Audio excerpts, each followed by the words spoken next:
আমার সাথে কিরকম ব্যবহার, তুইও তো তোর সতীনে ক্লিয়ে আসছিল, তখন তো এরকম ব্যবহার করিসনি। তোর জামাই যদি নাও খায়া থাকছে তা কোনো সময় ইয়ে করিসনি। আর দেখ তোর জামাই না খাইছিল, দেখে তোর সতী কি ব্যবহারটাই না দেখাচ্ছে, তোর উপর রাগ দেখাচ্ছে। তুই এরকম ভিডিও বানাস, এর জন্য পাল্টা পাল্টি ভাইয়া নিষেধ করছে তার সত্ত্বেও ভিডিও বানায়, কি অবস্থা তোর সতীনে। তা আমি বলি যে আমি ভিডিও করি, ওর সমস্যা কি আমি বুঝি না ভাই, ওর কি এর যে প্রবলেম হয় আমি এক চিন্তি বুঝি না। আমি একটু চুপ থাকলেও সমস্যা, আমি কথা বললেও সমস্যা, ওর যে কি সমস্যা হয় ওই খুলে একটু বলে দিস তো যে তোর এই সমস্যা।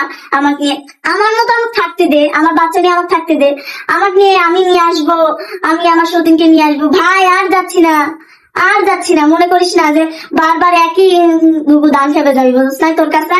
আমি যাবো না তোর কাছে, তোর কাছেও যাবো না, প্লাস তোর স্বামীর কাছেও যাবো না।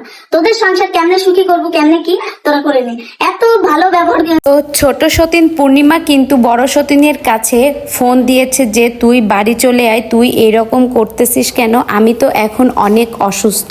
কিন্তু কোনো অবস্থাতেই বড় সতীন কাকলি কিন্তু মানতেই চাইছে না, কোনো পরিস্থিতিতেই সে বাড়ি আসতে চাইছে না। সে বলতেছে যে তোর স্বামী, তোর সংসার সব কিছু আমি তোকে দিয়ে দিলাম। তো আপনারা এই ভিডিও যদি খেয়াল করে শোনেন তাহলে কিন্তু তাদের কথা শুনলে আপনারা বুঝতে পারবেন যে কাকলি কতটা রাগ হয়ে গেছে এবং সে কিন্তু আর আসতেই চাইছে না, কোনো কিছুর বিনিময়ে সে আর আসবে না। তো আগে পরে অনেক কিছুই করেছে পূর্ণিমা, সেগুলো কাকলি আর মেনে নিতে পারছে না। আবার ওই সংসারে ফিরলে আবারও পূর্ণিমা ওই ধরনের কাজ করবে, এই রকমই একটা কাকলি বলতেছে। কিন্তু বরের মানে স্বামী নয়নের চাপে পড়ে এখন পূর্ণিমা দিশেহারা।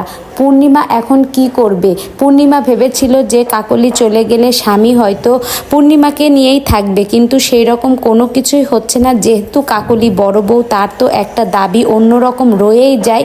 স্বামীর সাথে কিন্তু তার অনেক ঝগড়াঝাটি হয়ে গেছে, এখন পূর্ণিমা চাইতেছে যে কোনোভাবেই কাকলিকে ফিরিয়ে আনতে।